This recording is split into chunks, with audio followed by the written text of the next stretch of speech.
ഒരുക്കങ്ങൾ പൂർത്തിയാകുന്നതോടൊപ്പം തന്നെ നമുക്കൊപ്പം ഈ മണിക്കൂറിൽ ഒരു അതിഥി കൂടി ചേരുകയാണ്. അതിഥി ആരാണ് എന്ന് ചോദിച്ചാൽ, കുറേ വർഷങ്ങളായി ആറ്റുകാലമ്മയുടെ സ്വർണ്ണ തിടമ്പ് ആനപ്പുറത്ത് പുറത്തെഴുന്നള്ളത്തിന് കൊണ്ടുപോകുന്ന ഒരു വിശേഷാൽ വ്യക്തി എന്ന് തന്നെ പറയേണ്ടിയിരിക്കുന്നു. രാജേഷ് പോറ്റി അദ്ദേഹമാണ് കഴിഞ്ഞ കുറേ വർഷങ്ങൾ ആറ്റുകാലമ്മയുടെ സ്വർണ്ണത്തിടമ്പ്, ചരിത്രപ്രസിദ്ധമായ അമ്മയുടെ സ്വർണ്ണത്തിടമ്പ് പുറത്തെഴുന്നള്ളത്തിന് മണക്കാട് ശാസ്താക്ഷേത്രത്തിലേക്ക് കൊണ്ടുപോകുമ്പോൾ ആനപ്പുറത്ത് അത് എഴുന്നള്ളിക്കുന്നത്. അത് സ്വന്തം കൈകളിൽ കരുതലോടെ സ്നേഹത്തോടെ കയ്യിൽ കരുതുന്ന വ്യക്തിയാണ് നമുക്കൊപ്പം ചെയ്യുന്നത്. അദ്ദേഹത്തോട് തന്നെ അദ്ദേഹത്തിന്റെ വിശേഷങ്ങളൊക്കെ ചോദിച്ചറിയാം. എന്തായാലും നമ്മൾ സൂചിപ്പിച്ചതുപോലെ കുറേ വർഷങ്ങളായി തിടമ്പേറ്റാനുള്ള ഭാഗ്യമുണ്ട്.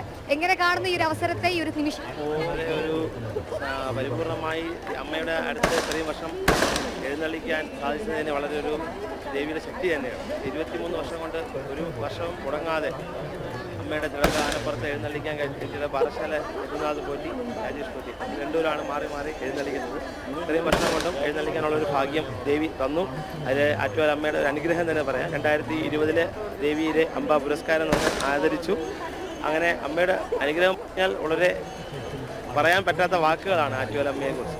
ആറ്റുകാൽ അമ്മയുടെ മഹത്വം കൊണ്ട് ചേച്ചിയുടെ ക്ഷേത്രമായ കൊഞ്ചുരവിളയിലും മുക്കോലക്കൽ ക്ഷേത്രത്തിലും ദേവിയെ എഴുന്നള്ളിക്കുന്നത് ഞാനാണ്. നമ്മളെ ഒരു ടീമാണ് ദേവിയെ അലങ്കരിച്ച് വളരെ ചൈതന്യത്തോടു കൂടി ദേവിയെ മണക്കാട് ശാസ്താവിൻ്റെ അടുത്ത് കൊണ്ടുപോയി അവിടുന്ന് തിരിച്ച് ദേവിയെ ക്ഷേത്രത്തിൽ എഴുന്നള്ളിക്കാനുള്ള ഭാഗ്യം ഈ 23 വർഷം കൊണ്ടും ചെയ്യാനുള്ളൊരു ഭാഗ്യം കിട്ടിച്ചു. അത് വളരെ ആറ്റുകാൽ അമ്മയുടെ ഒരു അനുഗ്രഹം തന്നെ പറയണം. വളരെ ചുരുക്കം പേർക്ക് മാത്രം കിട്ടുന്ന ഒരു ഭാഗ്യമാണ്. അപ്പോൾ കുടുംബത്തിന് കിട്ടിയ ഒരു ഐശ്വര്യമായിട്ട് കാണുന്നില്ല? കുടുംബത്തിന് വളരെ ഒരു ഐശ്വര്യമാണ്. ഒരു നാലാമത് ഇവിടെ മുന്നേ നിന്നൊരു കീഴ്ശാന്തി നാലാമത് ഇരിക്കാൻ വേണ്ടി എന്നെ വിളിച്ചതാണ്. നാലാമത് ഇരുന്ന് തൊട്ട് ദേവി എന്നെ മുന്നിലാക്കി തന്നു. അതാണ് ഏറ്റവും വലിയൊരു ഭാഗ്യം എന്ന് പറയുന്നത്. 99 എനിക്ക് നാലാമത് ഇരിക്കാനുള്ള ഭാഗ്യമാണ് തന്നത്. അതിനുശേഷം ദേവി എന്നെ മുന്നിലെത്തിക്കുകയും എന്നിൽ കയ്യിൽ തന്നെ ഇത് ഭദ്രമായിട്ട് ഏൽപ്പിക്കുകയും ദേവി ചെയ്തു. ആ ദേവിയുടെ ഒരു അനുഗ്രഹം തന്നെയായിട്ട് കരുതുന്നു. കുറച്ച് സമയമുള്ളൂ പുറത്തെഴുന്നള്ളത്തിന്. അപ്പം ഒരുക്കങ്ങളൊക്കെ പൂർത്തിയായി. എന്താണ് അതിൻ്റെ ഒരു ഐതിഹ്യം കൂടെ ഒന്ന് പ്രേക്ഷകർ? ദേവിയുടെ ഐതിഹ്യം എന്ന് പറയുന്നത്, ദേവി കുത്തിയോട്ട ബാലകന്മാരോട് കൂടി ആനന്ദ ആഘോഷത്തോടു കൂടി മണക്കാട് ശാസ്താ ക്ഷേത്രത്തിൽ പോയി ശാസ്താവിനെ കണ്ട് തിരിച്ചു വരുന്നതാണ് ഐതിഹ്യം. അതായത് കർണകീ ചരിത്രത്തിൽ പറയുന്ന ആ ചൈതന്യത്തിലെ ദാരികനെ കോവലനെ വധിച്ച ശേഷം ദേവി ആനന്ദപൂർണ്ണമാക്കാൻ വേണ്ടി പൊങ്കാലയിട്ട് ഭക്തജനങ്ങൾ ആഘോഷിക്കുകയും അതിനുശേഷം കുത്തിയോട്ട വൃതക്കാരുടെ ബാലന്മാരോടൊപ്പം ദേവി ആനന്ദപൂർണ്ണമായി ശാസ്താവിനെ കണ്ട് തിരിച്ചു മടങ്ങുകയാണ് പതിവ്. അതാണ് അതിൻ്റെ ഒരു ചൈതന്യം എന്ന് പറയുന്നത്. കുട്ടിശങ്കരന്റെ പുറത്താണ് എഴുന്നള്ളത്. ഇപ്രാവശ്യം ഓമലിൽ കുട്ടിശങ്കരാണ്. 3 വർഷം കൊണ്ട് തൃക്കടവൂർ ശിവരാജനായിരുന്നു. എനിക്ക് കുറച്ച് സുഖമില്ലായ്മ കാരണം ഇപ്പോൾ ഈ ഓമലിൽ കുട്ടിശങ്കരൻ്റെ പുറത്താണ് കയറുന്നത്. ഒത്തിരി ആനകൾ ഇവിടെ വന്ന് ഏകദേശം ആനകൾ പുറത്ത് കയറിയിട്ട് ദേവിയെ സുരക്ഷിതമായിട്ട് കൊണ്ടുവന്നിട്ടുണ്ട്. ഭാഗ്യം കിട്ടിയ ആളോട് സംസാരിക്കാൻ പറ്റിയതിൽ ഞങ്ങൾ ജനം ടിവിയുടെ പ്രേക്ഷകരും സന്തോഷിക്കുന്നുണ്ട്. അപ്പം എല്ലാവിധ അനുഗ്രഹങ്ങളും സന്തോഷിക്കുന്നു.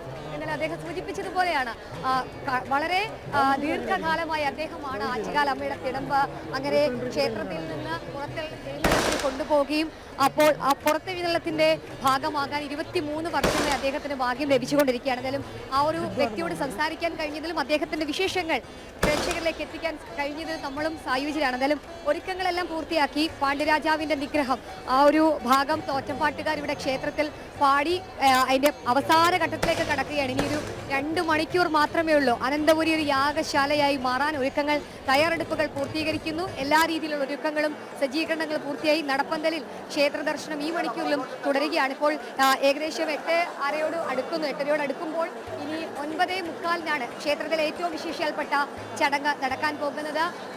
ശുദ്ധ പുണ്യാഹ ചടങ്ങുകൾ. ആ ശുദ്ധ പുണ്യാഹ ചടങ്ങുകൾ പൂർത്തീകരിച്ചു കഴിഞ്ഞാൽ ക്ഷേത്രത്തിനുള്ളിൽ നിന്നും അഗ്നി ക്ഷേത്ര തന്ത്രി പരമേശ്വരൻ വാസുദേവൻ ഭട്ടത്തിരിപ്പാട് അദ്ദേഹം മേൽശാന്തി വി മുരളീധരൻ നമ്പൂതിരിയുടെ കൈകളിലേക്ക് നൽകും. വി മുരളീധരൻ നമ്പൂതിരി വലിയ തിടപ്പള്ളിയിലും ചെറിയ തിടപ്പള്ളിയിലും ഒപ്പം നമുക്ക് മുൻപിലായി സജ്ജീകരിച്ചിട്ടുള്ള ഈ പണ്ടാര അടുപ്പിലേക്കും ആ അഗ്നി എത്തിക്കും. ആ ഒരു ദീപം വരാനുള്ള കാത്തിരിപ്പിലാണ് ലക്ഷക്കണക്കിന് വരുന്ന അടുപ്പുകളും ഒപ്പം തന്നെ ആ അടുപ്പുകൾ കൂട്ടിക്കാത്തിരിക്കുന്ന ഓരോ ഭക്തരും. എന്തായാലും ഒരു വലിയ സംഗമം, സ്ത്രീ സംഗമം. ആ സ്ത്രീ സംഗമത്തിന് ഭക്തരുടെ സംഗമത്തിന് അങ്ങനെ ഔദ്യോഗികമായി എല്ലാ രീതിയിലുള്ള ഒരുക്കങ്ങളും പൂർത്തീകരിച്ചു. കഴിഞ്ഞ 9 നാൾ അനന്തപുരിയെ ശരിക്കും പറഞ്ഞാൽ ഭക്തിയുടെയും ഐശ്വര്യത്തിൻ്റെയും നിറവിലേക്ക് ഒഴുക്കിക്കൊണ്ടുപോയിരുന്ന ഒരു മണിക്കൂറുകളാണ്. വിശേഷാൽ പൂജകൾ, വിശേഷാൽ ചടങ്ങുകൾ, ഒപ്പം തന്നെ കലാപരിപാടികളൊക്കെയായി ഒരുപക്ഷെ മറ്റൊരു ആഘോഷവും തലസ്ഥാനത്ത് നടക്കുമ്പോൾ ഇല്ലാത്ത രീതിയിലുള്ള തിരക്ക് ഇത്തവണ ഈ ഒരു ആഘോഷത്തിനുണ്ടായിരുന്നു എന്ന് ഏറ്റവും ശ്രദ്ധേയമായിട്ടുള്ള കാര്യം. പക്ഷേ 45 ലക്ഷത്തോളം വരുന്ന ഭക്തരെയാണ് ഇത്തവണ പ്രതീക്ഷിക്കുന്നത്. അതുകൊണ്ട് തന്നെ എല്ലാ രീതിയിലുള്ള സുരക്ഷാ ക്രമീകരണങ്ങളും പൂർത്തീകരിച്ചിട്ടുണ്ട്. ഇത്തവണ 2 പോലീസ് കൺട്രോൾ റൂമുകളുണ്ട്, വനിതാ പോലീസ് കൺട്രോൾ റൂമും ഒപ്പം തന്നെ ക്ഷേത്രത്തിന് തൊട്ട് സമീപത്തായി ഓഡിറ്റോറിയത്തിന് സമീപത്ത് തയ്യാറാക്കിയിരിക്കുന്ന സെൻട്രൽ കൺട്രോൾ റൂമുണ്ട്. ഏകദേശം 1000-ഓളം വരുന്ന വനിതാ പോലീസ് ഉദ്യോഗസ്ഥരെ ഇത്തവണത്തെ പൊങ്കാല ദിവസത്തെ ഡ്യൂട്ടിക്ക് മാത്രമായി നിയോഗിച്ചിട്ടുണ്ട്. 4500-ഓളം വരുന്ന പോലീസ് ഉദ്യോഗസ്ഥർ, ആദ്യമായി അഗ്നിശമന സേനയിലെ വനിതാ ജീവനക്കാർ, അവരുടെ ഒരു സംഘം തന്നെ സുരക്ഷയുടെ ഭാഗമാകുന്നുണ്ട്. എന്തായാലും നിർജ്ജലീകരണവും ആരോഗ്യ പ്രശ്നങ്ങളും ഒക്കെ ഉണ്ടാകാനുള്ള സാധ്യതയുണ്ട്. താപനില കൂടുന്നുണ്ട്. അൾട്രാവയലറ്റ് ഏറ്റുള്ള ഉഷ്ണതരംഗ സാധ്യത കേരളത്തിൽ പ്രഖ്യാപിച്ചിട്ടുണ്ട്. പ്രത്യേകിച്ച് ഇതിൽ തിരുവനന്തപുരം ഉണ്ട്. അപ്പോൾ ആ ആരോഗ്യ പ്രശ്നങ്ങളിൽ നിന്നൊക്കെ ഒഴിവാകാൻ എല്ലാവരും ശ്രദ്ധിക്കുക എന്നുള്ള മുൻകരുതൽ ആരോഗ്യ പ്രവർത്തകരുടെ ഭാഗത്തുനിന്നും ആരോഗ്യ വകുപ്പിന്റെ ഭാഗത്തുനിന്നുണ്ട്. ഒരു ഹരിത പൊങ്കാല, പുണ്യം പൊങ്കാല, ആ ഒരാണ് ഇത്തവണത്തെ നമ്മുടെ ഏറ്റവും പ്രധാനപ്പെട്ട കാര്യം. അത് എല്ലാവരും ശ്രദ്ധിക്കുക, പാലിക്കുക. എന്തായാലും ഒരുക്കങ്ങൾ പൂർത്തിയായിക്കൊണ്ടിരിക്കുന്നു. അല്പസമയത്തിനകം വിശേഷാൽ പൂജകൾ ക്ഷേത്രത്തിൽ ആരംഭിക്കും. അതിനുശേഷം വിശിഷ്ട അതിഥികൾ അടക്കമുള്ളവർ ഇങ്ങോട്ടേക്ക് എത്തും.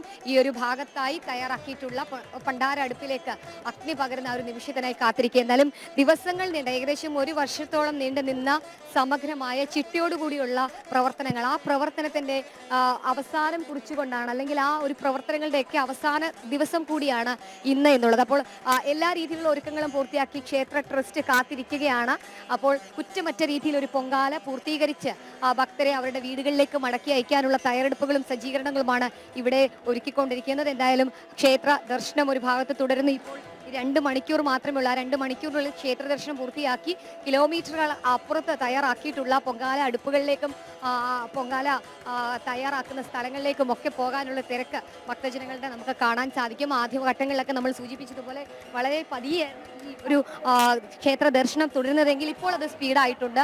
ആളുകളെ വേഗം ക്ഷേത്രത്തിനുള്ളിലേക്ക് കടത്തി, കാരണം അത്രയധികം ആളുകൾ ഇങ്ങോട്ടേക്ക് ഒഴുകി എത്തിക്കൊണ്ടിരിക്കുന്ന ഒരു സാഹചര്യം നമുക്ക് കാണാൻ സാധിക്കും. പ്രായമായവരുണ്ട്, കൊച്ചുകുട്ടികളുണ്ട്. അതിൽ ഏറ്റവും ശ്രദ്ധേയമായിട്ടുള്ള കാര്യം, ഇന്നലെ വരെ പുരുഷന്മാർക്ക് ഇവിടെ ക്ഷേത്ര ദർശനം അനുവദിക്കുമായിരുന്നു. ഇന്ന് പക്ഷേ സ്ത്രീകളുടെ ദിവസമാണ്, അമ്മമാരുടെ ദിവസമാണ്, സ്ത്രീ ഭക്തജനങ്ങളുടെ ദിവസമാണ്. അതുകൊണ്ട് തന്നെ സ്ത്രീകൾക്ക് മാത്രമാണ് ഇത്തവണ ക്ഷേത്രത്തിലേക്ക്, അല്ലെങ്കിൽ ഈ ദിവസം ആ ക്ഷേത്രത്തിലേക്ക് ദർശനത്തിനുള്ളത്. അപ്പോൾ ഈ പോലീസിനൊക്കെ വലിയ രീതിയിൽ നിരയിൽ നിൽക്കുന്നവരെയൊക്കെ, പുരുഷന്മാരെയൊക്കെ പരമാവധി ഒഴിവാക്കിക്കൊണ്ട് സ്ത്രീകൾക്ക് വേണ്ടിയിട്ട് ഒരു അവസരം ഒരുക്കി കൊടുക്കുകയാണ്. അപ്പോൾ കണ്ണും കാതും കരളും ഒക്കെ സ്ത്രീകളുടെ സുരക്ഷയ്ക്കായി പോലീസ് മാറ്റിവെക്കുകയും ചെയ്യുന്നുണ്ട്. അവർക്ക് ശുദ്ധജലം നൽകാൻ, അവരുടെ ദാഹം അകറ്റാൻ, അവരുടെ ഭക്ഷണത്തിന് ബുദ്ധിമുട്ട് മാറ്റാൻ സന്നദ്ധ സംഘടനാ പ്രവർത്തകർ, സേവാഭാരതി ഉൾപ്പെടെയുള്ള പ്രവർത്തകരും ഇവിടെ സജീവമായി തന്നെയുണ്ട്. വിവിധ വ്യാപാര സംഘടനകൾ അടക്കമുള്ളവർ ക്ഷേത്രത്തിന് സമീപത്തൊക്കെ ഭക്ഷണം തയ്യാറാക്കുന്നുണ്ട്.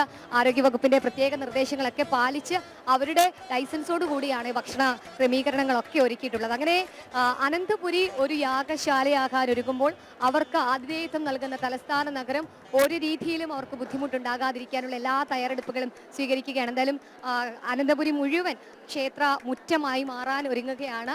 പൊങ്കാല കലങ്ങളാൽ നിറഞ്ഞു കഴിഞ്ഞു നഗരവീഥികളും റോഡുകളും ഇടറോഡുകളും ഒക്കെ. അങ്ങനെ എല്ലാ ഒരുക്കങ്ങളും പൂർത്തിയാക്കി അമ്മയുടെ ഏറ്റവും പ്രിയപ്പെട്ട ദിവസം, പൗർണമിയും പൂരം നാളും ഒത്തുവരുന്ന 9ാം നാൾ, ഉത്സവത്തിന്റെ 9ാം നാളാണിന്ന്. അപ്പോൾ നമ്മൾ ദൃശ്യങ്ങളിൽ ഇനിയിപ്പോൾ കാണുന്നത് തോറ്റംപാട്ടുകാരെ കൂടിയാണ്. തോറ്റംപാട്ടുകാർ ഇവിടെ അവസാന ഭാഗം, കണ്ണകി ചരിതത്തിന്റെ അവസാന ഭാഗം അങ്ങനെ പാടാൻ തുടങ്ങുകയാണ്. ഇത് പാടിക്കഴിയുന്നതോടു കൂടിയാണ് ശുദ്ധപുണ്യാഹ ചടങ്ങുകൾ അവിടെ നടക്കുന്നത്. അശുദ്ധപുണ്യാഹ ചടങ്ങുകൾ കൂടി പൂർത്തീകരിക്കുന്നതോടുകൂടി 2025 ആറ്റുകാൽ പൊങ്കാല മഹോത്സവത്തിന് ഔദ്യോഗികമായി തുടക്കമാകും. ഉച്ചയ്ക്ക് 1:15 നിവേദ്യ ചടങ്ങുകൾ പൂർത്തിയാകുന്നത്. ആ നിവേദ്യ ചടങ്ങുകൾ പൂർത്തിയാക്കി ഭക്തരെല്ലാം ഇവിടെ നിന്ന് മടങ്ങുമ്പോൾ നഗരം ഒരുപക്ഷെ എല്ലാ വർഷവും നമ്മൾ കാണുന്നതാണ്, ഒരു പൊങ്കാല നടന്ന നഗരമായി മാറാത്ത രീതിയിൽ ഇവിടുത്തെ മാലിന്യങ്ങൾ നീക്കം ചെയ്ത് നഗരസഭ ശുചീകരണ പ്രവർത്തനങ്ങൾ കൂടി നടത്തും. അതിനുശേഷം ഇന്ന് വൈകിട്ട് 8:30 കൂടിയാണ് ഏറ്റവും പ്രധാനപ്പെട്ട ചടങ്ങുകൾ എന്ന ചൂരൽക്കുത്ത് ചടങ്ങുകൾ നടക്കുന്നത്. ആ ചൂരൽക്കുത്ത് ചടങ്ങുകൾ നടക്കുന്നതിന് തൊട്ട് മുൻപോടിയായി കുത്തിയോട്ട ബാലന്മാരുടെ 1001 നമസ്കാരങ്ങൾ പൂർത്തിയാക്കും. അതിനുശേഷം ക്ഷേത്രത്തിനുള്ളിൽ ചൂരൽക്കുത്ത് ചടങ്ങ് പൂർത്തിയാക്കും. ചൂരൽക്കുത്ത് ചടങ്ങുകൾ പൂർത്തിയാക്കിയതിനു ശേഷം രാത്രി 11:00 കൂടിയാണ് ദേവിയുടെ പുറത്തെഴുന്നള്ളത്ത്. അല്പസമയം മുമ്പ് രാഹുൽ ഇവിടുത്തെ ക്ഷേത്രത്തിലെ തിടമ്പേറ്റെടുക്കുന്ന കൊണ്ടുപോകുന്ന തിടമ്പ് സ്വർണ്ണത്തിടമ്പ് ദേവിയുടെ കൊണ്ടുപോകുന്ന പോറ്റിയാണ് നമ്മളോട് സംസാരിച്ചത്. അദ്ദേഹം പറഞ്ഞതുപോലെ ഏറ്റവും കൂടുതൽ ബാലന്മാർ ഇത്തവണയും ഉണ്ട്. കുത്തിയോട്ട ബാലന്മാരുണ്ട്. 592 വരുന്ന കുത്തിയോട്ട ബാലന്മാരുണ്ട്. ആ ബാലന്മാരുടെ അകമ്പടിയോടെ, താലപ്പൊലിയുടെ അകമ്പടിയോടെ ആനപ്പുറത്ത് ഓമല്ലൂർ കുട്ടിശങ്കരന്റെ പുറത്തെഴുന്നള്ളി സ്വർണ്ണത്തിടമ്പ്, അമ്മയുടെ സ്വർണ്ണത്തിടമ്പ് ഏറ്റുകൊണ്ട് പുറത്തെഴുന്നള്ളത്തിന്റെ ഭാഗമായുള്ള എഴുന്നള്ളത്ത് നടക്കും. മണക്കാട് ശാസ്താക്ഷേത്രത്തിലേക്കാണ്.